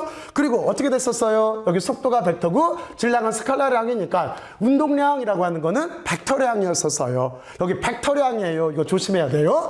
그러면 각운동량이라고 하는 거는 우리가 어떻게 쓰면 되는 거냐면 각운동량이라고 하는 거는 기호만 P자를 L자로 써주면 돼요. L자로 써주면 되고 질량이라고 하는 거 여기는 어떻게 쓰면 돼요? 질량이라고 하는 거는 회전관성 I로 이렇게 써주면 되겠죠. 그죠? 아직까지 했던 그 대칭성 논리에 의하면은, 그죠? 대응 논리에 의하면은 I로 써주면 될 거예요. 그리고 속도라고 하는 거는 뭐로 써주면 돼요? 이게 속도라고 하는 거는 오메가로 이렇게 써주면 돼요. 그러면 이게 각 운동량이 되는 거예요. 여기까지 얘들 갔죠? 자, 그리고 이제 우리는 여기서 한 가지를 더 알아야 돼요. 우리는 운동량이라고 하는 걸 배웠고, 그리고 여기에서 어떤 걸 다시 한번 정의를 했냐면 힘이라고 하는 거를 새로 정의를 했어요. 힘은 이쪽에다 쓸까요? 힘이라고 하는 걸 새로 정의를 했어요. 어떻게 정의를 했냐면 여기도 모양을 맞춰서 쓰죠. 힘이라고 하는 자체는 선운동일 때 어떻게 정의가 됐냐면 시간에 대해서 운동량의 변화량이다 라고 이렇게 우리는 힘을 재정의를 했어요. 자, 그러면 이쪽은 어떻게 되겠어요? 이쪽에서 힘에 대응되는 게 돌림힘, 다시 말해서 토크라고 했기 때문에 우리는 그거에 대해서 정의를 새로 할 수가 있겠죠. 이 토크, 여기는 돌림힘에 대해서. 그러면 이쪽으로 이렇게 넘어와서 이쪽에 돌림힘이라고 하는 거를 다시 재정의를 하게 되면은 어떤 식으로 정의를 할 수가 있냐면 여기는 이렇게 돼요. 여기 힘이라고 하는 거를 돌림힘으로 써야 되는 거니까 우리는 여기다가 타우로 이렇게 써주면 되는 거고, 그리고 이쪽은 시간에 대한 운동량의 변화량이었었어요. 그럼 여기는 어떻게 되겠어요? 시간에 대한 각운동량의 변화량이 되는 거예요. 그리고 이쪽과 마찬가지로 여기에는 각속도라고 하는 게 벡터예요. 그러니까 여기에는 운동량이라고 하는, 각운동량이라고 하는 것도 벡터예요. 그러니까 여기가 벡터식으로 이렇게 표현이 될 거예요. 자, 그러면 서로 이제 이해가 갔죠? 자, 그러면 여러분들은 이렇게 돼 있고, 그리고 그 뒤에 뭘 배웠어요? 운동량이라고 하는 거는 뭐가 돼요? 보존이 되는 거죠. 그래서 일단 여기다가 보존이라고 이렇게 쓸게요. 보존이 되는 건데, 기호는 어떻게 썼냐면 등호를 중심으로, 다시 말해서 충돌이라고 하는 등호를 중심으로 운동량이라고 하는 거의 초기치가 운동량의 나중치와 같다라고 기호를 이렇게 썼어요. 그러면 이쪽도 각운동량이라고 하는 것도 보존이 돼요. 보존이. 자, 그러면 그거를 우리가 똑같이 기호를 쓰면 어떻게 되겠어요? 여기는 어떻게 되는 거냐면 각운동량이라고 하는 게 다음과 같이 이렇게 보존된다라고 써주면 되는 거예요. 자, 그러면 여러분들은 여기까지 잘 이해를 했을 거예요. 자, 그러면 이제 여기까지 가장 대표적인 전반적인 상황에 대해서 이렇게 설명을 했어요. 자, 그러면 여러분들이 여기를 한번 쭉 보면서 여기서 기본적인 개념에 대해서 다시 한 번만 머릿속으로 잠깐만 정리들을 해요. 정리했어요? 자, 그런데 여기서 이제 한 가지를 알고 넘어가야 돼요. 어떤 걸 알고 넘어가야 되는 거냐면 이제 우리는 이쪽에 있는 식들을 증명을 하러 들어갈 건데, 증명을 하러 들어갈 거예요. 그런데 먼저 어떤 식 개념을 생각을 해야 되는 거냐면 여기 선운동하고 회전운동 사이의 관계라고 하는 게 있어요. 그래서 바로 선운동과 회전운동 사이의 관계에 대해서 설명을 할게요.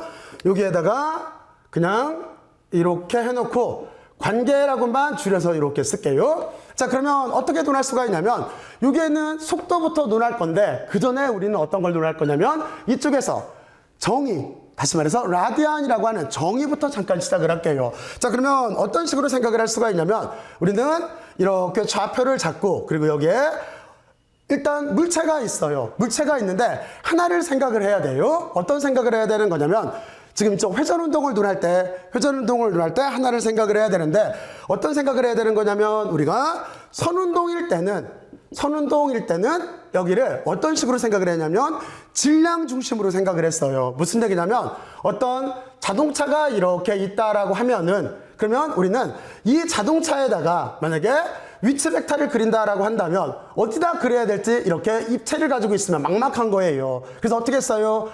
질량 중심을 정하고, 그쵸? 여기에 질량 중심을 정하고 그 질량 중심을 뭐로 생각했어요? 입자로서 생각을 했던 거예요. 그러니까 선운동일 때는 어떤 물체 질량 중심을 이용을 해서 입자로서 논했던 거예요. 그런데 회전운동일 때는 이거를 어떻게 써야 될지 모르겠네.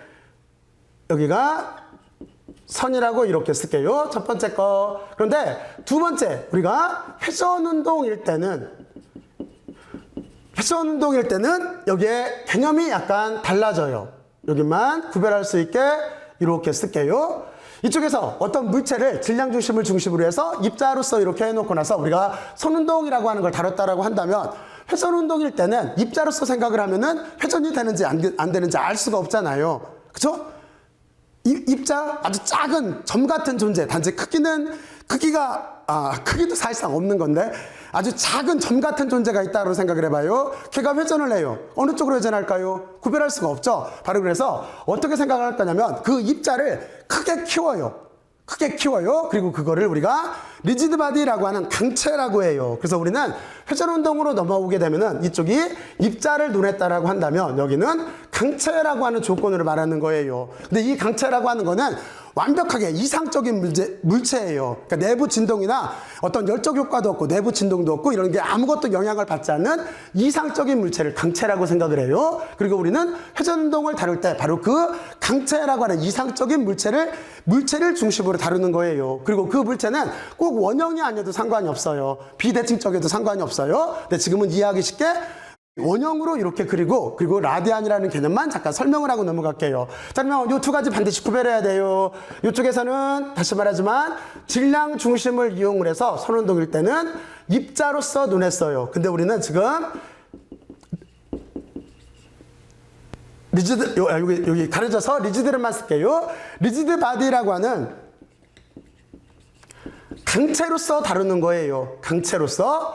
자, 그러면 이렇게 되어 있다라고 여러분들은 이해를 하고, 그리고 우리는 어떤 개념을 배웠었냐면 다음과 같이 이렇게 배웠어요.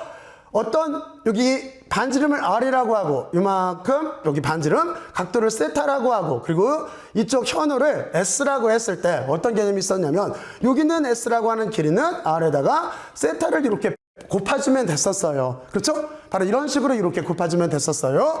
자, 그리고 여기서 또 하나가 있었죠? 우리가 어떤 각도라고 하는 거, 물론 여기는 라디안이에요.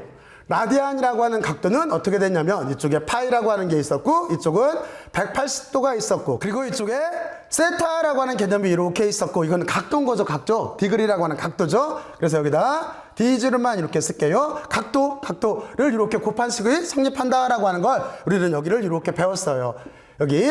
그러니까 도를 라디안으로 바꾸고 싶을 때 다음과 같은 식을 이용을 했었잖아요. 자, 그러면 이렇게 배웠다라고 하는 걸 하나를 참고로 알아놓고 그리고 우리는 관계인데 어떤 관계를 배울 거냐면 선운동과 이렇게 회전운동 사이, 회전이라고만 쓸게요. 회전운동 사이의 관계에 대해서 한번 생각을 해보죠. 그러면 일단 어떤 것부터 시작을 할 거냐면 우리는 속도라고 하는 거에 대해서 잠깐 생각을 해볼게요. 그러면 우리는 여기에다가 이제 속도라고 하는 게 있어요. 속도는 저기에서 뭐라고 그랬냐면 시간에 대해서 1차원 운동일 때는 여기가 X로 써주면 돼요. 1차원으로. 하지만 지금과 같이 이렇게 움직일 때는 여기 S라고 하는 길이는 직선이에요? 아닌 거죠. 현호라고 하는 굴곡을 가지고 움직이는 거죠. 그래서 여기를 S로 이렇게 바꿔줄게요. S로 이렇게 바꾸면은 그럼 이 S의 길이는 어떻게 돼요? 이 두 개의 값으로 바꿀 수가 있는 거죠. 그래서 이 값을 여기다 넣어줄 거예요. 자, 그러면 여기는 어떻게 되는 거냐면 이렇게 시간에 대해서 여기 있는 R과 세타의 변화일로 이렇게 쓸 수가 있는데 우리가 지금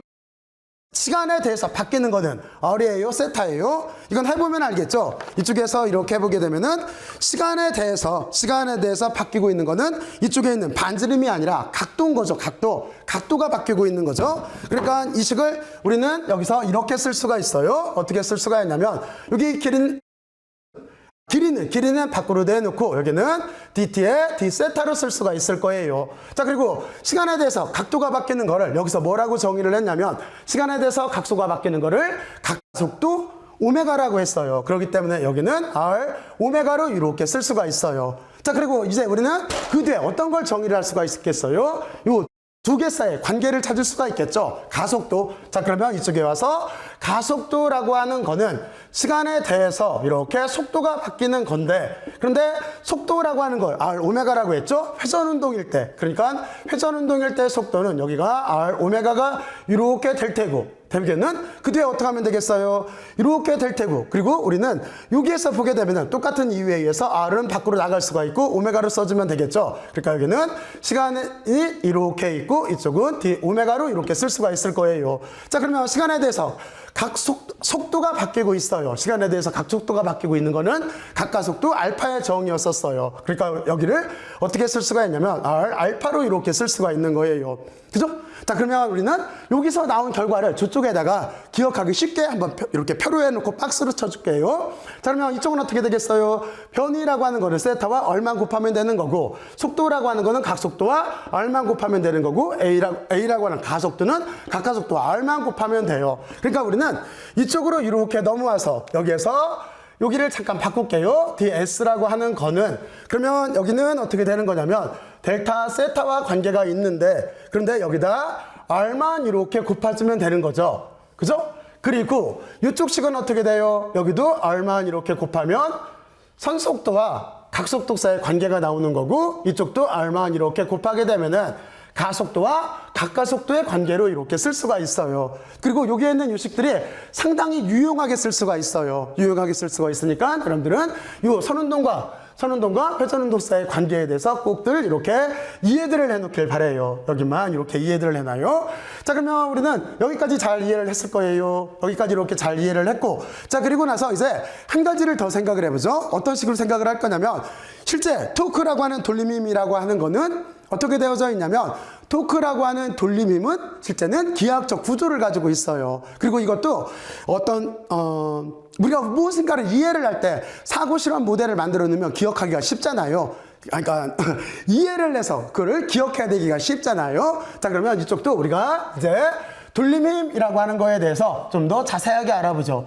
그리고 저는 일단 여기를 토크라고 이렇게 쓸게요. 그리고 부연으로 돌림힘이라고 이렇게 써놓을게요. 자, 그러면 그리고 일단 여기부터 설명을 하고 지금 말하려고 했던 걸 설명을 할게요. 자, 그리고 여기는 우리가 어떤 식으로 생각을 할 수가 있냐면, 여러분들이 만약에 여기 육각 나사가 이 칠판에 박혀 있어요. 그럼 이걸 빼려면 어떻게 하면 되겠어요? 이거를 빼려면은 우리는 여기에다가 렌즈를 이용을 해서, 또는 몽키 스패너라고 하는 게 있잖아요. 몽키 스패너라고 하는 걸 여기를 이렇게 이용을 해서 여기를 이렇게 물려서 얘를 빼거나 또는 안쪽으로 박을 수가 있을 거예요.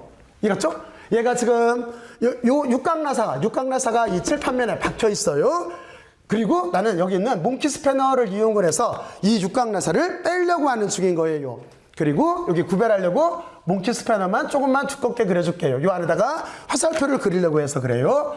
몽키 스패너를 조금만 더 이렇게 모양만 이렇게 조금 폭을 넓게 그릴게요.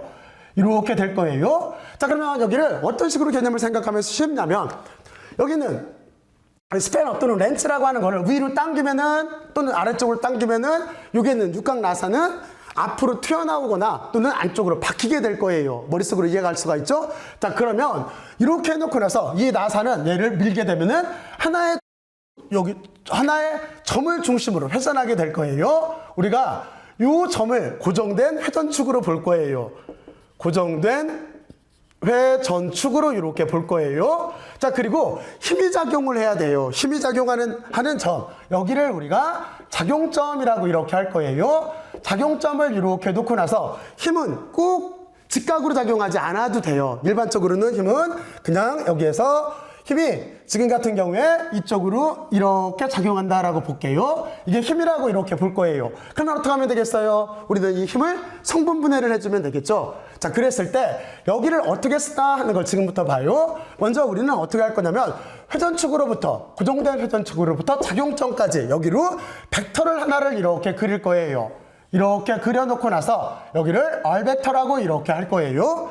그리고 좀 전에 설명을 했듯이 우리는 이 힘을 성분분해를 할 거예요. 어떻게 성분분해를 할 거냐면은 X축과 Y축으로 성분분해를 할 거예요. 여기 그리기가 이렇게 그리면 되겠네. 이렇게 그리면 되고 이 각도는 파이로 정할 거예요. 자, 그러면 이쪽에서 이렇게 내려서 여기에다가 그림자 벡터를 하나 만들고 수평으로 이렇게 빛을 비춰서 이쪽에다가 그림자 벡터를 이렇게 하나 만든 꼴이 될 거예요. 그렇죠? 그리고 이쪽은 여기 지름 방향이라고 하는 쪽, 여기는 힘의 지름 방향에서 여기에다가 R자를 이렇게 붙일게요. 이건 여기가 코사인 파이니까 여기는 F의 코사인 파이가 이렇게 될 테고, 그리고 이쪽은 접선 방향이에요. 그래서 여기는 F에다 탄젠셜에서 T를 붙일게요. 여기는 F의 사인 세타가 되는 거죠. 여기는 사인, 그리고 기호를 우리가 세타가 아니고 파이로 썼으니까 사인 파이가 이렇게 되는 거죠. 우리는 다음과 같이 이렇게 힘을 성분분해해서 쓸 수가 있어요. 여기까지 이해갔죠? 자, 그리고 나서 이 식에서, 이 사고 실험 모델에서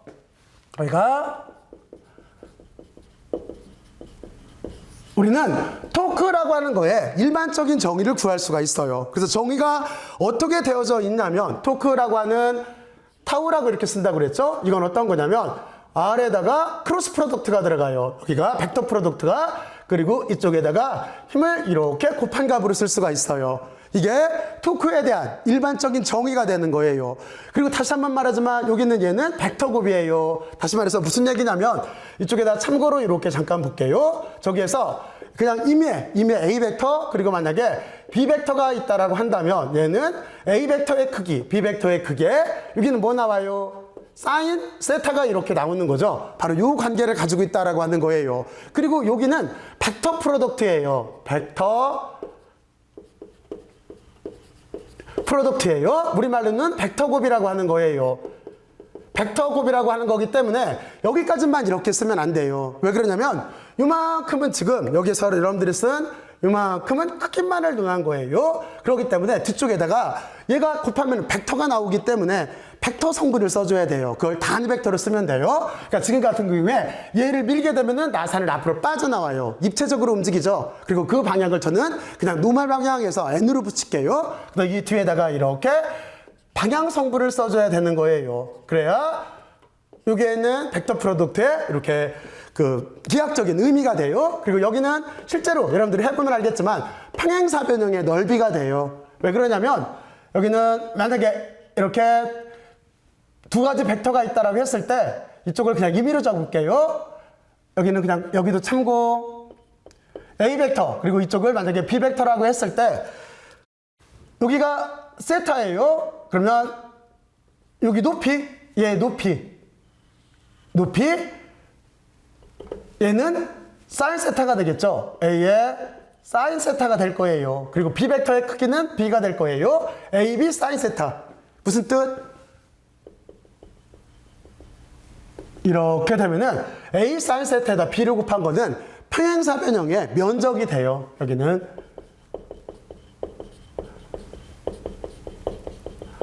변형의 면적이 되는 거예요. 의미상으로는. 자, 그러면 이렇게 생각해보면 안 잊어먹어요. 여기 하여튼 어쨌든 간에 여기는 벡터 프로덕트가 돼요. 자, 그러면 우리는 여기를 어떻게 쓸 수가 있겠어요? 여기를 우리가 이렇게 저 식으로 쓰게 되면은 여기는 RF에다가 우리가 사인 해놓고 나서 이쪽은 파이를 썼으니까 사인 파이로 이렇게 쓸 수가 있겠죠? 그죠? 자, 그리고 여기서 한 가지 개념을 더 생각을 해야 돼요. 우리는 어떤 개념을 생각을 할 수가 있냐면 여기 힘의 방향, 여기를 이렇게 연장선을 그릴 거예요. 그리고 작용점에서 수직선을 이렇게 그릴 거예요. 그럼 여기가 직각으로 이렇게 만나요. 그랬을 때 우리가 여기서부터 여기까지 지금 여기가 오버랩 됐는데 이렇게 돼 있는 제가 지금 따라가면서 그리는 여기 약간 진하게 그린 이만큼 부분, 여기를 우리가 D라고 놔요. D로 이렇게 놓고 이걸 모멘트 암이라고 해요. 다시 말해서 모멘트 팔이라고 하는 거예요. 팔. 그러면 여기는 지금 어떻게 쓸 수가 있어요? 이쪽이 파이니까 여기는 R sin 파이가 되는 거죠. R sin 파이가 되는 거죠. 그래서 다시 이 식을 우리는 어떻게 바꿀 수가 있냐면 여기 F에다가 D를 곱한 값, 여기 R sin 파이가 D인 거니까 D, 모멘트 8인 거니까 D를 곱한 값으로도 이렇게 쓸 수가 있어요. 그리고 또 하나, 여기를 이렇게 쓸 수도 있어요. 이 식을 어떻게 쓸 수도 있냐면, 우리는 만약에 sin 파이가 지금 같은 경우에 힘을 가장 크게 주는 거를 직각으로 밀된 거잖아요. 그러니까 예를 들어서 만약에 sin 파이, 이게 90도라고 하면 가장 큰 힘을 전달하게 될 거잖아요. 그러면 얘가 1이에요. 그러니까 여기를 어떻게 쓸 수가 있냐면, 여기를 힘에다가 그냥 거리를 R을 이렇게 곱아줘도 되는 값으로 쓸 수가 있어요. 자, 이해들 갔죠? 자, 그러면 여러분들은 이렇게 토크라고 하는 거에 여기 일반적인 정의는 꼭 알고 있어야 돼요. 이 정의를 바탕으로 해서 우리가 뒤쪽에 약간 개념을 확대시켜서 또 다른 표기법을 알아봤는데, 여러분들은 여기도 꼭 이렇게 알고 있어야 돼요. 여기는 구별하기 위해서 물결 모양으로 이렇게 써줄게요.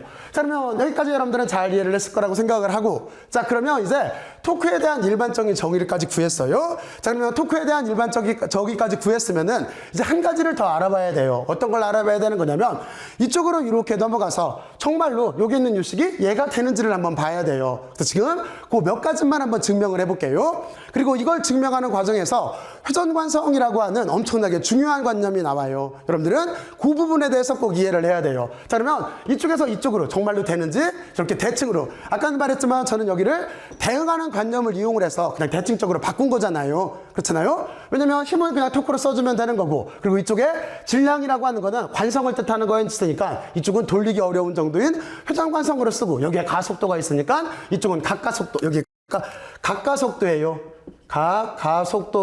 속도로 써요라고 이렇게 대응 관계를 이용을 해서 서로 대칭적으로 바꿔줬었잖아요. 근데 그게 정말로 그런가 하는 거를 여기에다가 한번 이제 우리가 증명을 한번 해보죠. 이 증명을 하면서 관성 모멘트, 회전관성 I라고 하는 거에 정의가 나오게 되어져 있어요. 자, 그러면 어떻게 하면 되는 거냐면, 우리는 여기다가 이렇게 써요. F 이꼴 원래는 MA예요. 그렇죠? 근데 회전운동으로 바꾸려면 이 A는 뭐라고 쓴다고 그랬어요? A라고 하는 자체는 여기서 보면은 각가속도와 R만 곱해주면 됐었어요. 그러면 우리는 다시 이쪽으로 와서 이 식을 어떻게 쓸 수가 있냐면, 이쪽에 힘이 있고 여기는 질량이 있고, 여기를 어떻게 쓸 수가 있냐면 R에다가 각가속도, 이제 회전운동으로 바뀐 거예요. 알파를 곱한 값으로 이렇게 쓸 수가 있어요. 근데 우리가 지금 어떤 걸 증명을 하려고 하는 거냐면, 여기에는 뉴턴의 이 법칙이 회전운동에 있는 뉴턴의 이 법칙하고 이 법칙으로 바뀐다라고 하는 걸 증명하기 위해서 힘을 토크 타우로 바꿔줘야 돼요. 그렇죠? 그러면 힘에다가 뭐를 곱하면 돼요? 힘에다가 R을 곱하면은 토크 타우가 되는 거죠. 그렇죠? 그러니까 여기다가 R을 이렇게 곱할 거예요. R을 하나를 곱하고, 그러면 이 양변에다가 이렇게 곱했어요. 그러면 요 식은 토크 타우가 되는 거죠. 요 식은. 자, 그러면 여기는 어떻게 되는 거예요? 이쪽은 여기가 토크 타우로 이렇게 바뀌었고, 그렇죠? 그리고 여기는 어떻게 되는 거냐면 M, R에 제곱이 있고 여기를 알파로 이렇게 놓을 거예요.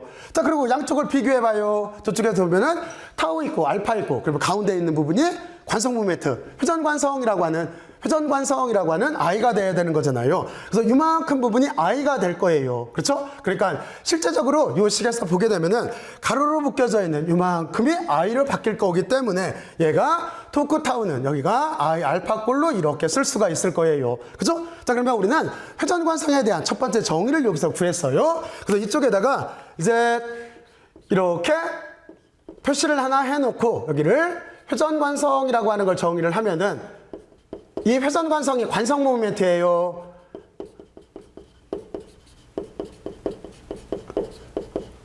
그리고 여기는 구별하기 위해서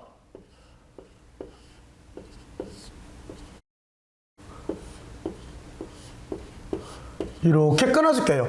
그러면 회전관성이라고 하는 거의 정의는 어떻게 되는 거냐면, 이 식에 의해서 어떻게 쓸 수 있어요? I라고 하는 자체는 MR 스퀘어 꼴로 일단 이렇게 간단하게 쓸 수가 있어요. 정의가. 자, 그러면 여러분들은 다음과 같이 이렇게 정의를 했고, 그리고 여기 이제 하나 증명을 했어요.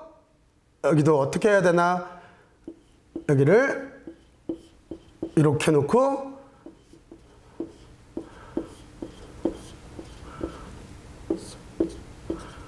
이렇게 꺼내야 되겠네요. 칠판이 좁아서. 자, 그리고 또 하나를 증명을 해봐야 돼요. 어떤 걸 증명을 해볼 거냐면 이쪽으로 이렇게 넘어와서 우리는 여기서 운동 에너지를 다룰 때 회전 운동 에너지가 다음과 같이 바뀐다라고 했어요. 그래서 이것도 어떻게 바꿨냐면 대응 관계를 이용해서 질량이라고 하는 게 여기 있는 I로 바뀌고 V가 각속도 오메가로 바뀐다라고 해서 다음과 같이 이렇게 썼어요. 그러면 저것도 한번 여기다 보죠. 여기는 힘이라고 하는 거하고 그리고 토크라고 하는 거의 관계. 여기를 이렇게 증명을 했다라고 한다면 여기는 운동 에너지를 한번 볼게요. 자, 그러면 운동 에너지는 조개에 있는 식에 의해서 여기 색깔로 구별하기 위해서 검은 색깔로 쓸게요. 운동 에너지는 우리는 K라고 하는 자체는 2분의 1 mv의 제곱의 형태를 이렇게 가지고 있었어요. 그렇죠? mv의 제곱의 형태를 이렇게 가지고 있었는데 이걸 어떻게 바꿀 수가 있냐면 여기다가는 일단 여러분들이 그냥 의미를 다시 한번 이것처럼 꼭 원형이 아니다라고 하는 걸 이해를 도모를 시켜주기 위해서 여기는 그냥 비선형적인 모델로 이렇게 그릴게요. 비선형적인 모델이 있고 지금 여기가 회전축이에요. 여기가 회전축이에요. 회전축이라고 쓰고 그리고 이 강체 속에는 여기가 강체예요. 강체 속에는 엄청나게 많은 입자가 있을 거예요. 근데 저는 거기에서 임의의 입자 하나만을 정할 거예요. 그리고 거기를 질량을 M이라고 쓰고 그냥 I번째라고 정할 거예요. 이렇게 I번째라고 쓸 거예요. 그러면 우리는 이 식을 지금 어떻게 바꿔줄 수가 있냐면 여기를 이렇게 바꿀 수가 있겠죠. 이 식은 여기가 2분의 1이 있고 지금 이 개념으로 바꾸게 되면 M이라고 하는 자체는 여기는 I를 바꿀 수가 있고 속도라고 하는 거는 얘가 돌아갈 때 접선 속도가 될 거예요. 그리고 그 접선 속도라고 하는 거는 V의 I로 쓸게요. 그러면 이 뒤는 이렇게 V의 I의 제곱의 형태로 이렇게 쓸 수가 있을 거예요. 그렇죠? 그리고 지금 돌아간다고 그랬어요. 그러니까 이 속도를 뭐로 써줘야 돼요? 이 속도를 이쪽에 있는 것처럼 R 오메가로 써줘야 돼요. 여기는 선속도니까 우리는 각속도 입장으로 써줘야 되는 거예요. 자, 그러면 이쪽으로 이렇게 넘어와서 여기를 각속도 입장으로 쓰게 되면은 이쪽을 어떻게 쓸 수가 있냐면 2분의 1이 있고 MI가 있고 그리고 각속도 입장으로 쓰면은 I번째. 그러면 여기 RI는 어떤 거냐면 이쪽으로 이렇게 벡터를 하나 그리면 돼요. 그리고 여기까지 길이를 R로 쓰고 이게 I번째 입자였기 때문에 I라고 붙여주면 될 거예요. 바로 그거예요.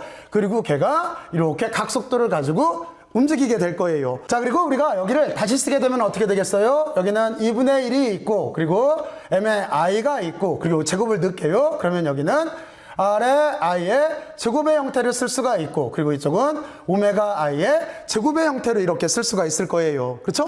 자, 그런데 실제적으로 보면 어떻게 돼 있어요? 여기서 보게 되면은 입자가 엄청나게 많이 있을 거예요. 그럼 어떻게 하면 되겠어요? 모든 걸 다 더해주면 되겠죠? 그걸 여기에다가 한 번에 쓸게요.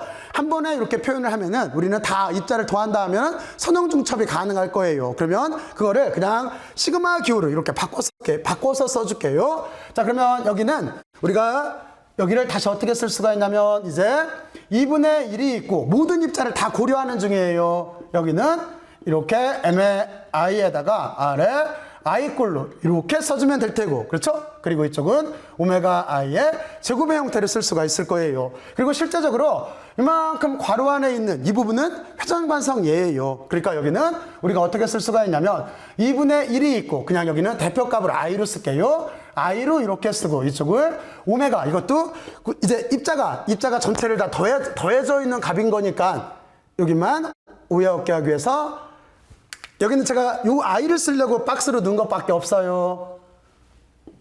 여기는 그리고 여기는 오메가를 대표값으로 이렇게 쓸 수가 있을 거예요. 자, 그러면 그리고 여기 제곱이 빠졌네요. 제곱이 이렇게 있고 그리고 이게 뭐가 되냐면 얘가 운동 에너지인데 회전 운동 에너지의 정의가 되는 거예요. 이만큼이. 자, 그러면 우리는 회전 운동의 에너지에 대한 정의를 여기서 이렇게 유도할 수 있다라고 하는 걸 쓰기가 어렵네. 아래쪽이라 이렇게 구할 수가 있을 거예요. 자, 그리고 우리는 여기서 또 한 가지를 알 수가 있어요. 이 부분이 뭐라고 그랬어요? 여기 있는 회전관성이라고 그랬죠. 그러니까 회전관성이라고 하는 거의 I는 입자가 여러 개가 있으면은 다 더해주면 돼요. 그러니까 여기가 입자가 만약에 여기 여러 개가 있다라고 한다면 다음과 같이 이런 식으로 이렇게 다 더해주면 되는 거예요. 그리고 여기를 일반적으로 쓰면 어떻게 되겠어요? 여기를 일반적으로 쓰게 되면은 회전관성이라고 하는 거는 인테글러 쓰는 게 더 일반적인 거죠. 일반적으로 이렇게 쓰게 되면은 이쪽은 어떻게 되는 거냐면 R 스퀘어가 있고 그리고 여기에 dm꼴로 이렇게 적분을 내주면 돼요. 무슨 얘기냐면 이 뜻이에요. 질량이 멀리 있으면 멀리일수록 돌리기 어렵다라고 하는 그 뜻이에요. 이해갔죠? 다시 한번 질량체가 멀리 있으면 회전시키기 어렵다라고 하는 그 뜻이에요. 그래서 우리가 이게 회전관성에 이렇게 정의가 되는 거고 실제 계산을 할 때는 우리는 어떻게 하면 되는 거냐면 질량이라고 하는 거는 여러분들이 하나 알고 있죠? 어떤 걸 알고 있냐면 질량이라고 하는 거는 밀도에다가 부피를 이거 밀도예요. 밀도에다가 부피를 곱해준 값이 되는 거잖아요. 그러니까 질량은 일반적으로 기호를 m으로 쓰고 밀도는 기호를 루로 써요. 루가 이렇게 될 때고 부피는 일반적으로 대문자 v로 써요. 그리고 여기가 잘게 잘랐으니까 미세 질량이니까 여기를 어떻게 하면 되겠어요? d로 써주면은 이쪽에 부피를 잘게 잘라주면 되겠죠. 이 값을 여기다 넣으면 돼요. 그러면 관성 모멘트라고 하는 거는 계산을 할 때는 여기가 루가 있고 루가 들어갈 테고 그리고 그 앞에 r제곱이 있었고 그리고 이쪽은 dv꼴로 이렇게 곱해주면 돼요. 얘 부피예요. 부피. 이런 식으로 적분을 해주면 돼요. 그래서 우리는 이쪽으로 이렇게 넘어와서 회전관성이라고 하는 거를 다음과 같이 이렇게 정의할 수가 있어요. 여기 회전관성 정말로 중요해요. 그리고 여러분들은 여기에서 이걸 이용을 해서 어떤 모양이 구가 있을 때 그리고 또 어떤 원통 같은 원통 모양이 있을 때 또는 여기에 속이 벼 있는 여기 링 같은 거 링이나 있을 때 또는 라드라고 하는 막대형이 있을 때 이때 관성 모멘트가 어떻게 되나 하는 거를 꼭 한번 여기 연습 삼아 요식을 이용해서 계산들을 한번 해봐요. 그리고 여기에 중요한 정리가 하나가 나와요. 그 정리가 뭐냐면 평행축 정리라고 하는 거예요. 평행축 정리라고 하는 건데 이 평행축 정리라고 하는 건 어떤 거냐면 어떤 물체를 회전시킬 때 이 물체를 가운데를 놓고 질량 중심을 놓고 이렇게 회전시킬 수도 있잖아요. 앞에서 보면은 이렇게 회전시킬 수 있잖아요. 하지만 얘를 평행축으로 끝단으로 옮겼어요. 그러면 이 점을 중심으로 여기가 아니라 여기 아이고 어렵네. 이 가운데 점을 중심으로 이렇게 회전하는 게 아니라 끝단을 놓으면 이렇게 회전할 거잖아요. 바로 그렇게 회전했을 때 평행축 정리라고 하는 게 있는데 이 평행축 정리는 어떤 형태가 되는 거냐면 우리가 구하려고 하는 축을 이동한대요. 이동한 쪽에 관성 모멘트라고 하는 거는 여기는 원래 알고 있던데 센터 오브 매스라고 해요. 질량 중심에다가 여기 질량을 이렇게 곱하고 그리고 이동한 거리만큼 그거를 L로 쓸게요. L의 제곱의 형태로 다음과 같이 이렇게 계산이 돼요. 여기에 평행축 정리라는 것도 꼭 한번 여러분들이 이해들을 해봐요. 평행축 정리. 그러니까 무슨 얘기냐면 그림이 조금 이 공간 내에서 나올지 모르겠는데 어떤 막대 형태를 이 가운데를 중심으로 여기를 회전시킬 수 있어요. 이걸 우리가 여기가 질량 중심에서 센터 오브 매스라고 해요. 근데 이 축을 이쪽으로 이동시킨 거예요. 이쪽으로 이만큼 이동시켜서 회전을 하려면 이쪽으로 이동했을 때 관성 모멘트라고 하는 거는 원래 알고 있던 관성 모멘트에다가 ml 제곱 그러니까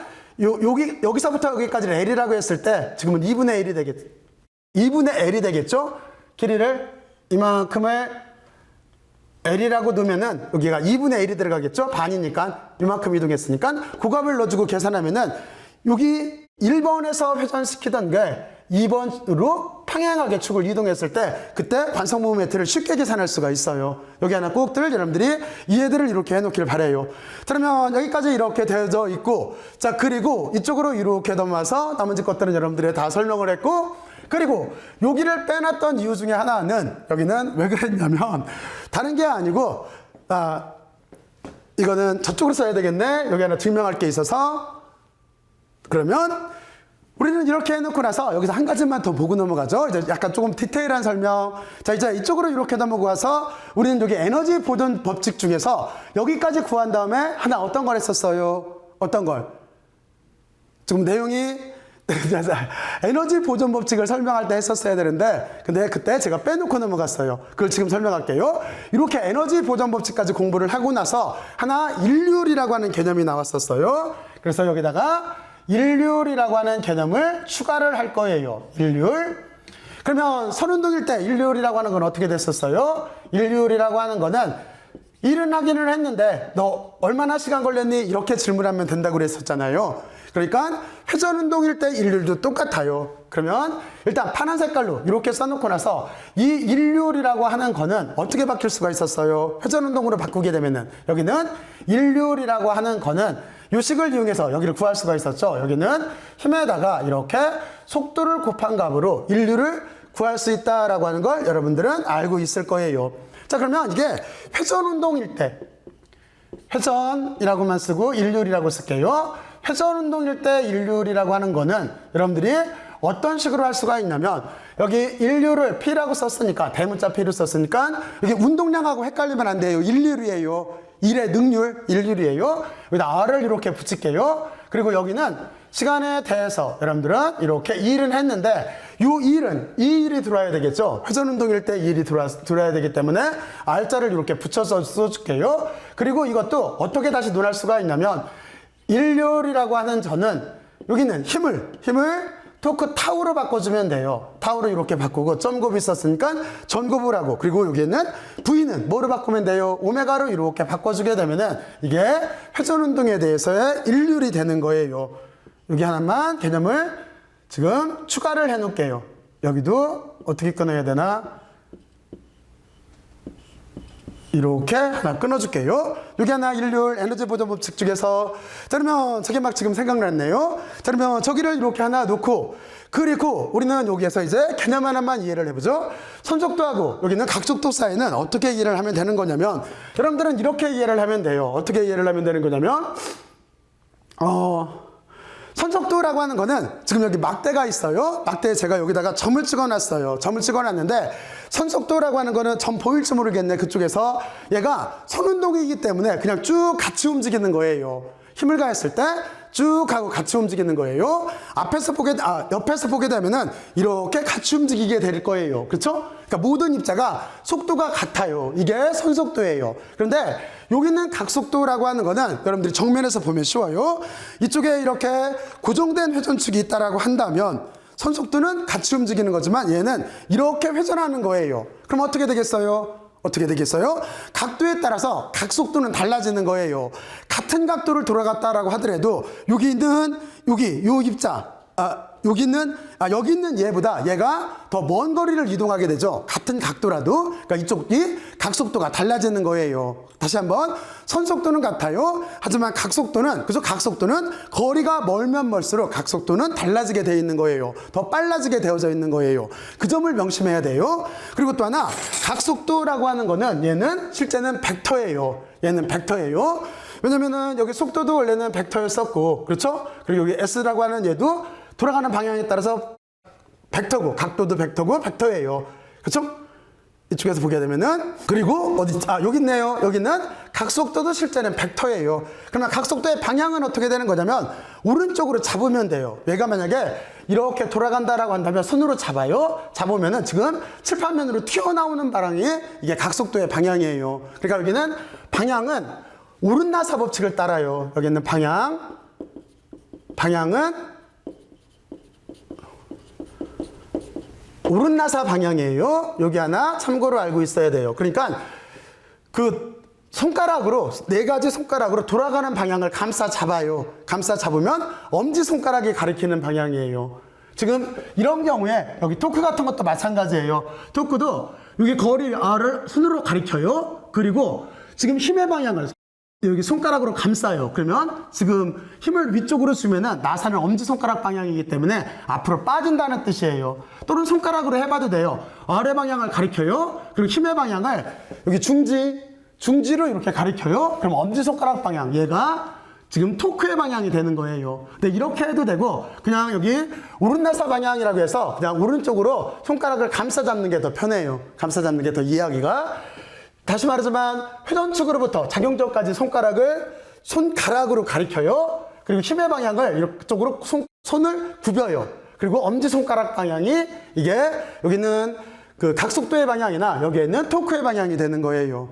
이해들 갔죠? 자, 그러면 여러분들은 여기까지 잘 이해를 했을 거라고 생각을 하고, 자, 그리고 이쪽에 있는 이제 가운동량이라고 하는 것도 여러분들은 이제 이렇게 놓고 나서 나머지는 다 됐죠? 그리고 여기서 이제 그렇죠? 이쪽으로 이렇게 넘어와서 이제 가군동량이라고 하는 게 있어요. 이 가군동량이라고 하는 것도 실제적으로는 여기에서 이렇게 설명했던 것처럼 크로스 프로덕트로 연결이 되어져 있어요. 여기만 하나 더 설명을 하고 마무리를 할게요. 그래서 이거는 그림을 그려보면 쉬운데, 만약에 우리가 좌표축을 다음과 같이 이렇게 잡았어요. 이쪽을 X축, 이쪽을 Y축, 이쪽을 G축으로 이렇게 잡았고, 여기에 어떤 물체가 있다라고 생각을 해봐요. 여기에 이렇게 물체가 있다라고 생각을 했을 때, 그림을 좀 더 명료하게 그리기 위해서 이쪽을 여기다, 물체를 여기다 이렇게 그릴게요. 그리고 만약에 여기에 질량체가 있는데, 이 질량체까지 이렇게 거리를 이거 약간 옮길게요. 여기다 위치 벡터를 이렇게 놓고 여기를 R 벡터라고 이렇게 하고, 그리고 만약에 얘가 운동량을 이쪽으로 이렇게 받고 있어요. 여기를 운동량을 이렇게 받고 있어요. 그렇게 되면은 어떻게 되는 거냐면, 얘가 R 쪽으로 가리키고 운동량은 이쪽으로 받죠. 그렇죠? 지금, 그리고 이게 입체적이에요. 입체적. 그러니까 실제는 가운동량의 방향은 위쪽 방향이 되는 거예요. 입체로 생각을 해야 돼요.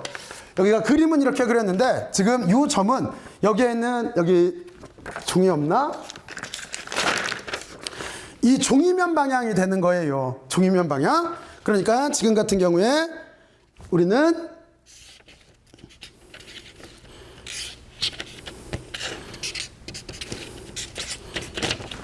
지금 여기 있는 그림을 이렇게 들으면 이렇게 되겠죠? 그치? 그러면은 어떻게 되는 거냐면, 실제 운동량 방향은 요 위쪽 방향이 되는 거예요. 그렇죠? 그래서 강운동량이라고 하는 자체는 지금 보면은 이 위쪽으로 이렇게 강운동량 방향이 되는 거예요.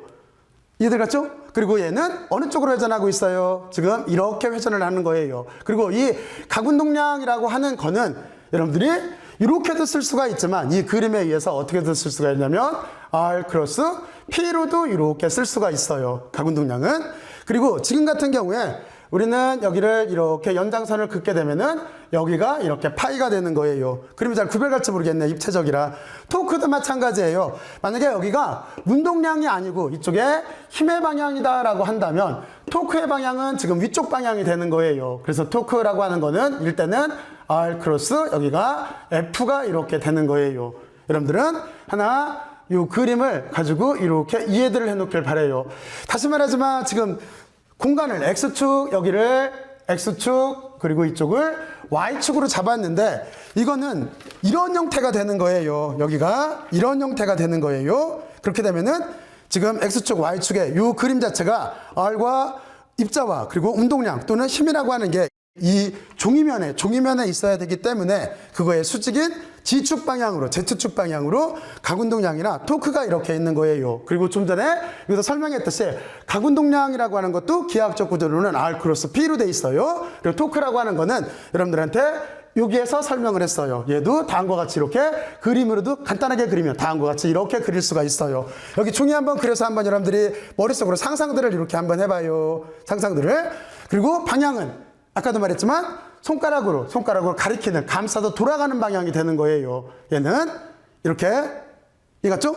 자, 그러면 여러분들은 다음과 같이 이 그림을 이용을 해서도 여기에 있는 가운동량이라고 하는 게 크로스 프로덕트로 구성될 수 있다라고 하는 거하고, 그리고 여기에 있는 토크라고 하는 것도 크로스 프로덕트라고 하는 요거로 이렇게 구성될 수 있다라고 하는 걸 이 그림을 통해서 이해를 했어요. 자, 그러면 여기는 다시 구별하기 위해서 이렇게 하나, 여기를 이렇게 끊어줘야 되나? 이렇게 묶어주고, 그리고 여기에는 요식이 여기서 이거죠. 이제 다른 것들은 이제 대표적인 거 증명을 해봤고, 운동량이라고 하는 게 가운동량으로 이렇게 바뀐다고 했잖아요. 이 부분에 대해서만 한번 증명을 한번 해보죠. 여기만 한번 증명을 해보고, 그리고 마무리를 할게요. 아이고, 물을 쏟았네요. 잠깐만. 자, 그러면 여기만 한번 증명을 해볼게요. 여기는 어떻게 증명을 할 수가 있냐면 다음과 같이 증명을 할 수가 있어요. 이쪽에 운동량이라고 하는 걸, 요 식에서 여기가 나오는지를 볼게요. 그러면 여기다 쓸까? 여기다 쓸까? 여기다 다시 증명. 해보면 원래 운동량이라고 하는 거는 P = mV였었어요. 이건 선운동량일 때였었어요. 그러면 우리는 여기를 어떻게 바꿀 수가 있냐면 V라고 하는 거는 다음과 같이 R 오메가꼴로 쓸 수가 있는 거잖아요. 그러면 여기는 M에 이렇게 해놓고 나서 여기를 R 오메가로 이렇게 쓸 수가 있어요. 여기까지 이해가죠? 자, 그리고 우리는 요 식을 가지고서 어떤 걸 구할 거냐면 당운동량을 유도를 할 거기 때문에 여기에서 요식인 거죠. 요식을 우리가 다시 여기를 쓰게 되면은 이렇게 쓸 수가 있는 거죠. 여기는 RP에 사인 파이 꼴로 이렇게 바뀌게 될 거예요. 그리고 지금 있는 요 파이가 1이라고 한다면 여기는 어떻게, 여기가 90도라고 한다면 여기는 어떻게 다시 쓸 수가 있냐면 RP로 이렇게 쓸 수가 있죠. 아까 여기서 했던 논리하고 똑같아요. 그러면 여기다 어떻게 하면 되겠어요? 이쪽에 운동량이 이렇게 있는 거니까 여기에다가 R을 양쪽에다가 이렇게 곱해주면 되겠죠. 여기만 글자만 다시 이렇게 쓸게요. 그리고 그림을 구별하기 위해서 이렇게 쓸게요. 그러면 이만큼이 뭐가 되는 거예요? RP 곱한 거. RP가 강운동량 L이라고 그랬죠? 그러니까 여기는 L이 이렇게 나올 테고 여기 R이 2개 있어요. M에 R이 2개 있으니까 제곱으로 쓰면 되고 여기가 오메가로 이렇게 될 거예요. 그리고 이만큼이 뭐의 정의? 회전관성 I의 정의인 거죠. 그러니까 얘는 뭐가 되는 거예요? 여기가 회전관성 I의 정의이기 때문에 I 오메가로 다음과 같이 이렇게 쓸 수가 있어요. 그치? 그러니까 이쪽에서 선운동량이라고 하는 거는 다음과 같이 이렇게 여기가 회전 운동량인 거죠. 그죠? 회전 운동량이라고 하는 거로 이렇게 바뀔 수가 있어요. 바뀔 수가. 그 반대도 돼요. 그 반대도 되니까 여러분들이 꼭 한번 증명들을 해봐요. 자, 그러면 여러분들은 여기까지 이제 잘 이해를 했을 거예요. 자, 그래서 제가 여러분들한테 해주고 싶은 제일 중요한 얘기는 뭐냐면 여러분들이 선운동일 때 선운동에 대해서 여기 있는 뉴턴의 법칙, 그리고 에너지 보존 법칙, 그리고 운동량 보존 법칙을 잘 이해를 하고 있으면 모든 개념들은 여기 빨간 색깔을 쓴 것처럼 회전 운동 쪽으로 대응 관계에 의해서 다 바뀔 수 있다라고 하는 거를 여러분들은 이제 이렇게 이해를 할 수가 있을 거예요. 그렇죠? 우리는 다음과 같이 이렇게 선운동을 회전 운동으로 다 바꿔서 쓸 수가 있어요. 그리고 중요한 거는 뭐냐면 그렇게 우리가 개념에 의해서 바꾸고 그리고 꼭 한번 다음과 같이 지금 부분 증명을 했는데 증명들도 여러분들이 꼭 한번 해서 스스로 잘 깨우쳐야 돼요. 이걸 꼭 말해주고 싶었어요. 다시 얘기를 하게 되면은 선운동과 회전 운동 관계는 서로 밀접한 관계가 있고 서로 대응 관계가 있기 때문에 실제는 선운동을 잘 이해를 하고 있으면 회전 운동도 쉽게 여러분들 정도면 쉽게 잘 이해를 할 수가 있어요. 사실 조금 노력을 해야 되겠죠. 그렇지? 그래서 여러분들이 적절하게 잘 노력을 해서 여기 회전 운동에 대해서도 잘 스스로 깨우쳐 놓기를 바래요. 자, 그러면 여기까지 열심히 들어서 고맙고 수고들 많이 했어요. 수고들 했어요.